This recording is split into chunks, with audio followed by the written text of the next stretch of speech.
로마서 9장 8절 말씀을 같이 봅니다. 곧 육신의 자녀가 하나님의 자녀가 아니요 오직 약속의 자녀가 씨로 여기심을 받느니라. 아멘. 하나님께서 약속의 자녀라고 부르셨다는 것은 그게 무슨 의미입니까? 그 사람에게 하나님의 주권으로 말미암아 죄사함의 은혜가 나타났고 그리고 구원을 받았고 마침내 하나님의 자녀가 되었다는 뜻인 줄 믿습니다. 그러면 그 약속의 자녀들은 어떻게 살면 되겠어요? 그 구원과 그 주권에 하나님의 선택하심에 감사하며 매일 주와 동행하는 삶을 살면 되는 줄 믿습니다. 로마서 9장을 보시면요, 나라 이야기도 나오고 이삭의 이름도 나오고 에서와 야곱의 이름이 계속 연이어 나옵니다.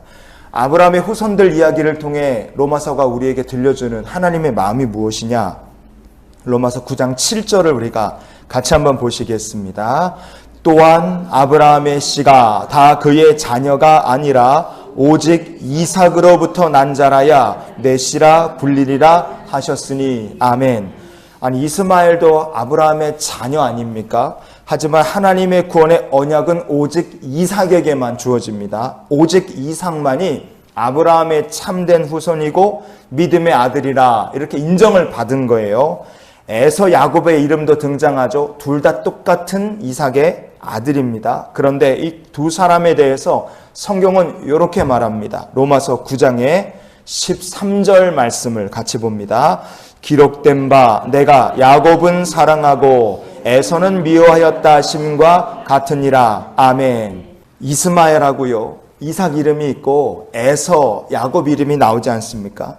이런 사람들의 이름을 쭉 나열하는 이유가 하나님께서 어떤 사람은 미워하시고 어떤 사람은 사랑하셨는가, 하나님께서 어떤 사람은 버리시고 어떤 사람은 언약의 후손으로 딱 받아주셨느냐, 그 얘기를 하려는 게 아닙니다. 그런 사람들이 있다, 버림받은 사람이 있고 택함받은 사람이 있다, 그런 이야기를 하는 것이 아니라 이 말씀을 통해 우리가 무엇을 기억하면 좋겠습니까? 하나님의 주권 아래 있는 사람은 그 삶에 고난이 있다 혹은 환난이 지금 있다 할지라도 결국 하나님의 계획이 그 인생 가운데 어긋나지 않고 이루어진다 하는 것을 우리가 이 이름들을 통해서 기억했으면 좋겠어요.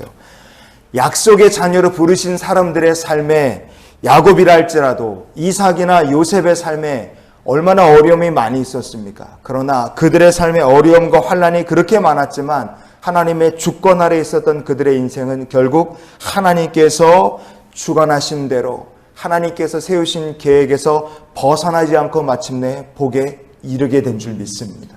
그래서 하나님의 주권 아래에 있는 인생이 약속의 자녀라는 뜻이에요.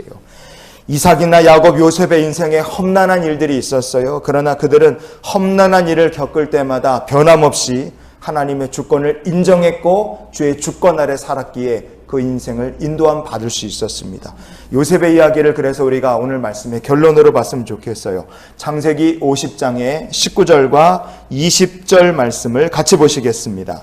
요셉이 그들에게 이르되 두려워하지 마소서, 내가 하나님을 대신하리이까. 당신들은 나를 해하려 하였으나 하나님은 그것을 선으로 바꾸사 오늘과 같이 많은 백성의 생명을 구원하게 하시려 하셨나니. 아멘. 내가 하나님을 대신하리이까. 여러분, 이 말에 담긴 요셉이란 사람의 신앙 고백은 무엇입니까?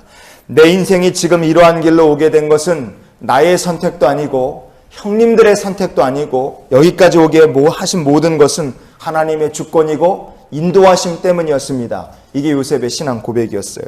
여러분, 이 신앙 고백이 약속의 자녀로 택함을 받은 우리가 또한 영원히 간직해야 될 신앙의 고백이 될 수 있기를 원합니다. 약속의 자녀는 하나님의 주권 아래 사는 사람이고 하나님의 선택을 받아 믿음의 길을 걸어가는 사람들입니다. 그래서 우리가 주의 주권 아래 살고 우리의 가는 길이 마침내 하나님의 계획하신 축복의 땅에 서게 될 줄 믿습니다. 그래서 우리가 약속의 자녀로서 이런 기도를 가지고 오늘을 살았으면 좋겠어요. 하나님, 오늘도 하나님의 주권과 계획 아래 살게 하심을 감사드립니다. 아멘. 약속의 자녀를 향한 하나님의 계획은 절대로 어긋나지 않습니다. 그러니 오늘도 주님과 함께 축복의 길을 걷는 약속의 자녀들이 되시기를 예수님 이름으로 축원을 드립니다.